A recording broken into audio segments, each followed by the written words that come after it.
సంగారెడ్డి జిల్లా సదాశివపేట పట్టణంలో ఆదివారం సంగారెడ్డి జిల్లా బ్రాహ్మణ సంఘం సర్వసభ్య సమావేశం సదాశివపేట మండల బ్రాహ్మణ సంఘం ఆధ్వర్యంలో శ్రీరామ కళామందిరంలో సమావేశం నిర్వహించారు. ఈ సమావేశంలో రాబోయే త్రైవార్షిక ఎన్నికలకు తుది నిర్ణయం తీసుకోవడం జరిగింది. శ్రీ శ్రీ శ్రీ మాధవానంద సరస్వతి స్వామి తొగుట పీఠాధిపతులు ఆశీస్సులతో లోక కళ్యాణార్థం జిల్లా మరియు మండల బ్రాహ్మణ సంఘం ఆధ్వర్యంలో వివిధ కార్యక్రమాలు నిర్వహించాలని తీర్మానం తీసుకోవడం జరిగిందని తెలిపారు. మరి వివిధ మండలాల్లో కూడా ఎన్నో కార్యక్రమాలు చేశారు. అమీన్పూర్ మండల బ్రాహ్మణ సంఘం అంత స్టార్టింగ్ లో వర్ణయాగం చేశారు. తర్వాత వాళ్ళు చాలా యాక్టివ్ గా చేరా వేశారు. వాళ్ళకు కూడా అభినందనలు తెలియజేస్తున్నాం.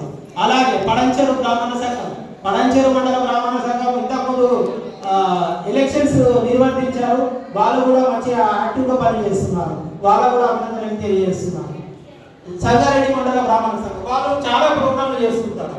వాళ్ళు ఇంతకు వినాయక నవరాత్రులు చేస్తారు. మళ్ళా బ్రాహ్మణ భవనానికి వాళ్ళు చాలా కృషి చేశారు. ఎమ్మెల్యే దగ్గర ఇంతకు అది కార్తీక జిల్లా మరియు మండల అధ్యక్ష కార్యదర్శి కోశాధికారి కార్యవర్గ సభ్యులందరికీ మరియు మహిళా కార్యవర్గ సభ్యులందరికీ మరియు శాసన సభ్యులందరికీ నా యొక్క మన జిల్లా కార్యవర్గం ఏర్పాటు తేదీ 28/2/2021 నాటి నుండి తేదీ 21/2/2024 నాటికి 3 సంవత్సరాల కాలపరిమితి ముగిసిన ఇంకా కొన్ని మండలాల ఎన్నికలు ఇవాళ ఉన్న మిగిలి ఉన్నందున నేటి వరకు అనగా ఈ రోజు వరకు మన జిల్లా కార్యవర్గం కొనసాగినందున మీ అందరి సహాయ సహకారంతో నేటి వరకు కొనసాగించినందుకు కార్యవర్గానికి మరియు సభ్యులకు ప్రత్యేక ప్రథమ కార్యవర్గ సమావేశంలో సలహాపీఠం జరిగింది.